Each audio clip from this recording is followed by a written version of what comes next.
Good morning, good afternoon, good evening. Joe Davis, Southern New Hampshire University. We're going to talk about discussion 6-1. Welcome to week 6, module 6. This is your only assignment this week. The course outline says to take this time to work on your final project that's due.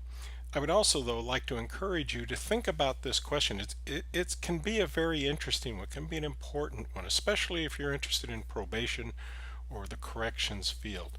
As usual, my suggestion, first thing to do is break that question down. It says, do prisoners have too many or too few rights? Explain. As you explain your answer, consider the challenges the correctional system faces and the challenges faced in prison life. So there are really three parts to this, okay? Remember, this is an academic discussion and not a blog. So when it says, give me your opinion, that's exactly what I want to hear and see, but you need to explain it. All right, you can't just say they have too many rights. It's too easy.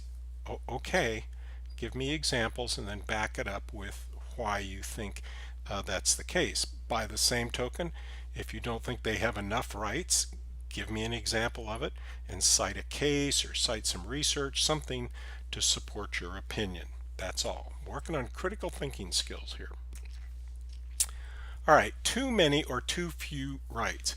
As I just said, you're asked to state your opinion, you're asked to explain, but whatever you write, you need to be prepared to defend your statement, use facts and sources. It's my opinion is not an explanation. It's your opinion and you're welcome, pleased and encouraged to state it. But if it's not supported, then someone, if no other student does it, I will ask about it. I can't encourage you enough to at least scan through chapter 10. If you're not going to take the corrections class in the curriculum, or if you really don't have any idea the history of corrections, one that's not in this particular book, that is in another book that I teach corrections. I've spent a lot of my career working in corrections, okay? Federal court, did leadership presentations, the international conferences, that kind of stuff, so it's a bit of a passion.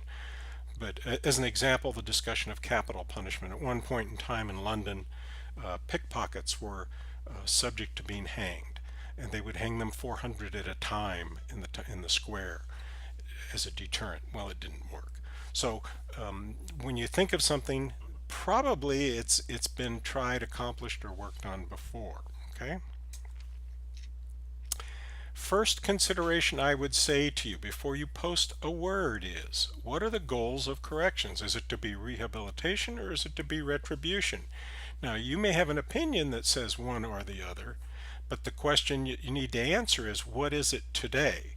So is the state of California, is the state of Nebraska, South Dakota, I'm trying to think of where some of you are from, of New Hampshire, is it committed to rehabilitation, or is it committed to retribution?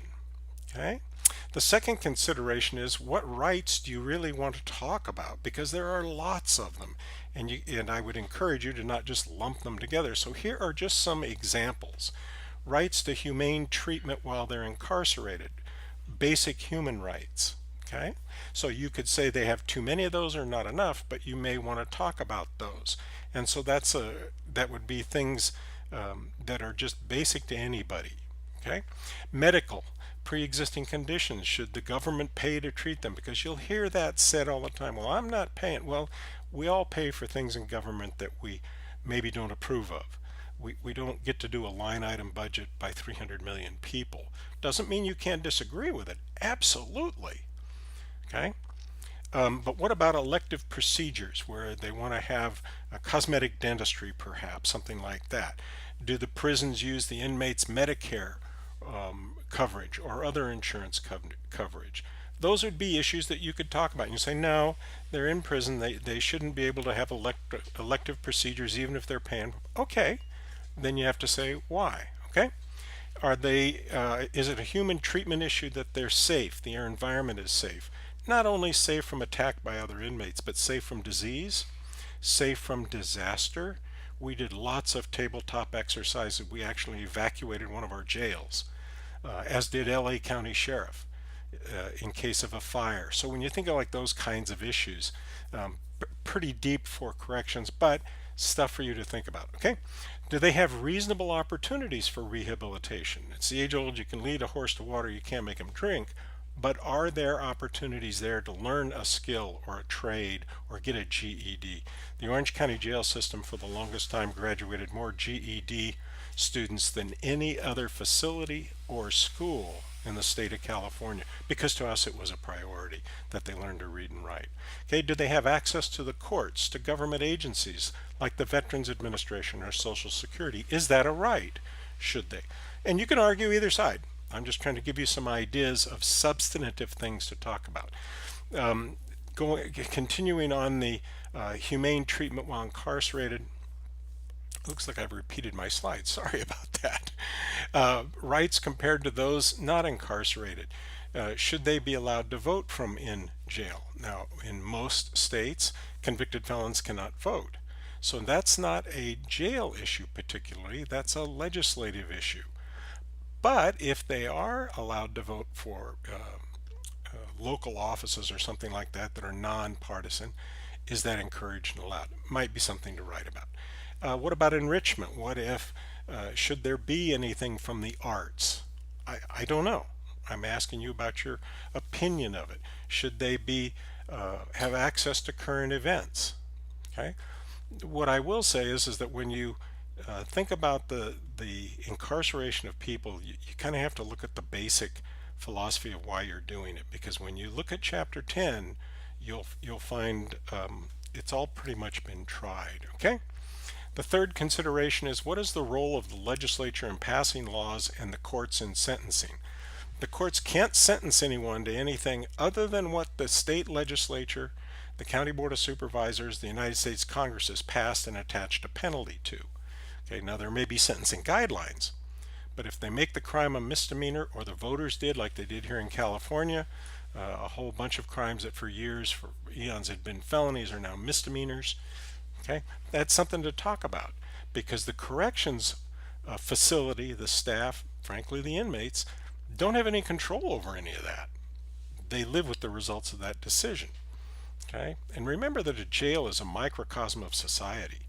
It's no different in-house. They're just criminals, yes, but all the interactions and whatnot still occur, the social strata, everything. Okay, fourth consideration, should the public and politicians measure success? How should you measure it? Well, if we're going to measure it based on recidivism, returning to commit crime, coming back into the system, then we're pretty much failures, because it doesn't work. I mean, whether you're looking at the county jail systems, state prison system, or the federal prison system. Okay, so you may want to talk about that issue. I don't know. Fifth consideration is, what role do the courts play in deciding treatment? Courts didn't intervene into the operation of local jails until the 1960s. That's fairly recent history when you consider they've been around since the 18th century. And so what role do they play? Are they overactive? Okay, if you think they're overactive in ruling from the bench, give an example of it and what the alternative is and why. Your analytical skills, that's what I'm after here. Okay, first challenge is this is the second question. Who is the advocate for corrections? Who's out there advocating for corrections? I say that because if you look at the police, they're the good persons. The police chief, the sheriff, wears a white hat and stands in front of the legislative body, the city council, the board of supervisors, the state legislature. I'm going to make America safe. I'm going to arrest people. Okay, so they have an advocate. The prison guards, at least here in California, Correctional Officers Association is one of the most powerful peace officer unions in the state.